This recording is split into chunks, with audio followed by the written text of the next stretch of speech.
Hello मेरे प्यारे साथियों, जैसे कि मैंने आप लोगों को बताया था कि आपकी क्लास 10 गणित के सिलेबस का वीडियो तो मैंने आप लोगों के पास पहुंचा दिया है। आज से हम आपके उन सिलेबसों के बारे में जानकारी देखेंगे और उन सिलेबसों को बहुत ही आसान तरीके से पढ़ेंगे।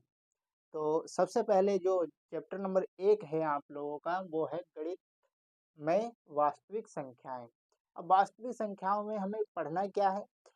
आज के वीडियो में हम पढ़ेंगे परिमेय संख्या, अपरिमेय संख्या, भाज्य संख्याएं और अभाज्य संख्याएं। कुछ संख्याओं के बारे में हम इस चैप्टर के अंतर्गत पढ़ेंगे। और भी इसमें एलसीएम, एचसीएफ और अपरिमेय संख्या को सिद्ध कीजिए, इस प्रकार के क्वेश्चन पूछे जाते हैं। तो हम आज जिन टॉपिकों को कराएंगे वो टॉपिक है हमारे परिमेय संख्या, अपरिमेय संख्या, अभाज्य, भाज्य। इन संख्याओं को हम देखेंगे। तो सबसे पहले वास्तविक संख्याएं क्या होती हैं?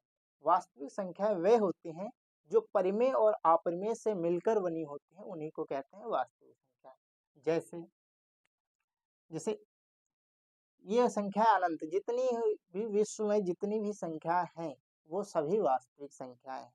तो सबसे पहले हम क्या करेंगे? सबसे पहले हम पढ़ेंगे परिमेय संख्या को।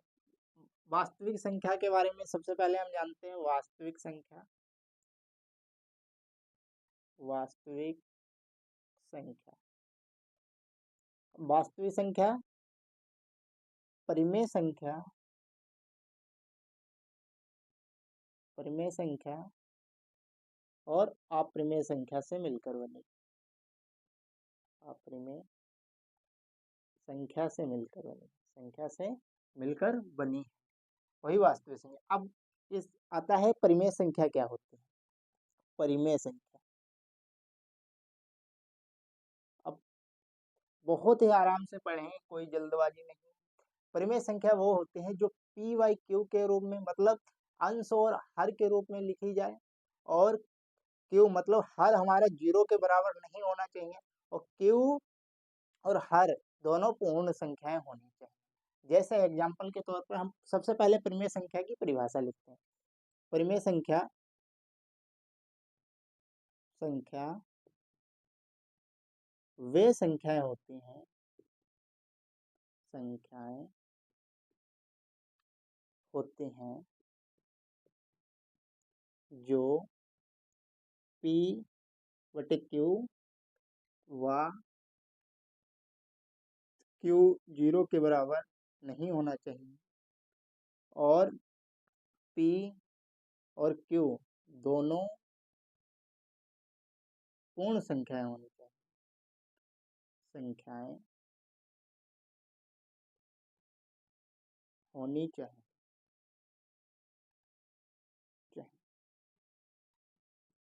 अभी आप लोगों के समझ से बाहर है कि सर जी, कि भैया ये किस प्रकार से परिमेय संख्या और अपरिमेय संख्या होती हैं। तो सबसे पहले हम परिमेय संख्या सबसे पहले कंडीशन इसमें नोट पॉइंट करके हम लिखेंगे। इसमें नोट पॉइंट करके पी बटे क्यू के रूप में होना चाहिए। क्यू इसमें 0 नहीं होना चाहिए, और पी और क्यू दोनों पूर्णांक होने चाहिए, मतलब पूर्ण संख्याएं होनी चाहिए, पूर्ण संख्या होनी चाहिए। परिमेय संख्या को जानने के लिए 3 कंडीशन, नंबर 1, नंबर 2, नंबर 3। अब देखिए, मैं कहूँ यदि मैं कहूँ 10/1, यह एक हमारी परिमेय संख्या है। परिमेय संख्या इसमें अंश भी है और हर भी है। और मैं यदि कहूँ कि 10.0, ये भी हमारी एक प्रकार की परिमेय संख्या है, क्योंकि पॉइंट हटाएंगे नीचे 10 लिखेंगे, और 10 से 10 काटेंगे तो 1 आएगा, और 1 के नीचे 1 लिख सकते हैं। ये हमारा 0 के बराबर नहीं है, और ये हमारा अंश और अंश बटे हर के रूप में भी है, इसलिए ये परिमेय संख्या है। तो ये अपरिमेय संख्या क्या होती है? सबसे पहले हम अपरिमेय संख्या, इतना आप लोग देख लीजिए। अब हम अपरिमेय संख्या के बारे में पढ़ेंगे। अपरिमेय संख्या क्या होती है? दूसरा पॉइंट था इसमें अपरिमेय संख्या।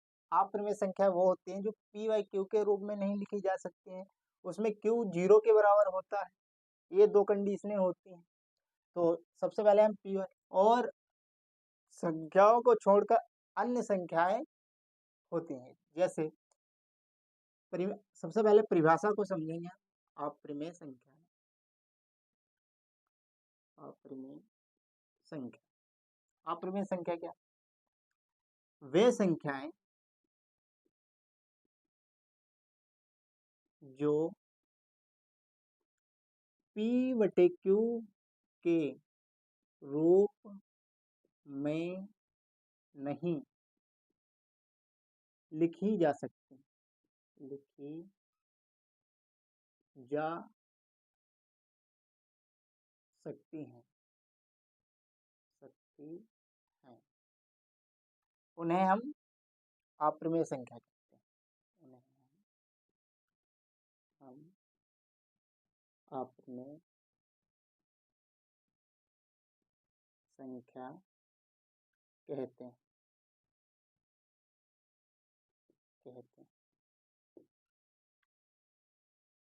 वे संख्याएं जो पी वाई बटे क्यू के रूप में नहीं लिखी जा सकते हैं उन्हें हम प्रमेय संख्या, अप्रमेय संख्या कहते हैं।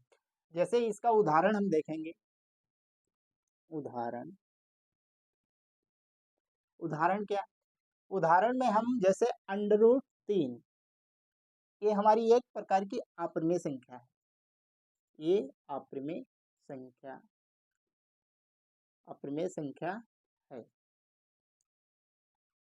जैसे यदि मैं कह दूं कि √25 यह एक अप्रमेय है या परिमेय? नहीं, यह इसमें भी रूट है, आप लोग कहोगे परिमेय।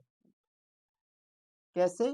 क्योंकि हम इसको हम ये होता है 5 का और 5 के नीचे 1 लिख सकते हैं, इसलिए ये अंश भी हो जाएगा और हर भी हो जाएगा, इसलिए ये परिमेय संख्या हो जाएगी। क्या सभी रूट वाली परिमेय संख्या होती है या अपरिमेय संख्या? ऐसा नहीं होता है कि सभी रूट वाली अपरिमेय संख्या ही हो, कुछ संख्याएं परिमेय भी हो सकती हैं और अपरिमेय भी। जैसे यदि मैं √25 लिख दूं तो ये एक प्रकार की परिमेय संख्या है, और यदि हमें √26 लिख दूं तो ये अपरिमेय संख्या है।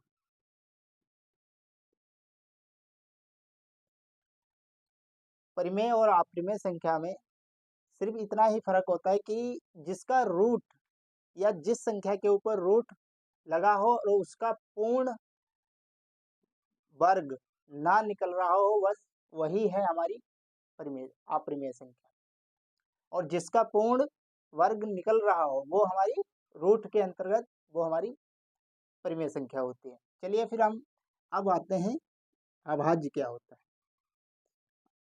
या भाज्य। सबसे पहले अभाज्य को समझने से पहले हम भाज्य को समझें।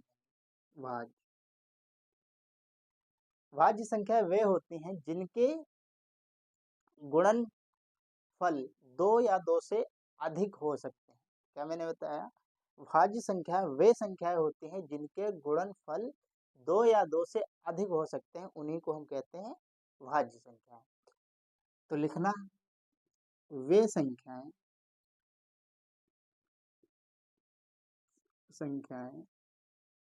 जिनके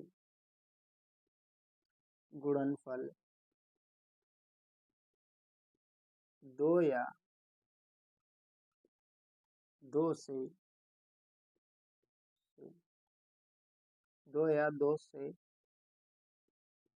अधिक अधिक होते हैं, उन्हें भाज्य संख्या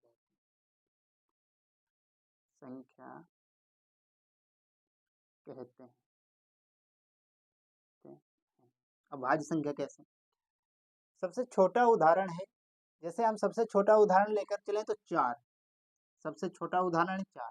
अब 4 को हम 1 से भी काट सकते हैं, 2 से भी काट सकते हैं और 4 से भी काट सकते हैं, और यह सबसे छोटी भाज्य संख्या, 4 सबसे छोटी भाज्य संख्या होती है। 4 सबसे छोटी भाज्य संख्या संख्या है। क्वेश्चन पूछता है कि सबसे छोटी भाज्य संख्या बताइए, तो सबसे छोटी 4 भाज्य संख्या है। अब इसी में हम अभाज्य संख्या पढ़ लेते हैं। अभाज्य संख्या पढ़ने से पहले आप देख सकते हैं कि बोर्ड में जगह नहीं बची है, तो आप लोग इसी तरीके से सुन लीजिए। अभाज्य संख्या वे संख्याएं होती हैं जिनके गुणनखंड केवल 2 होते हैं।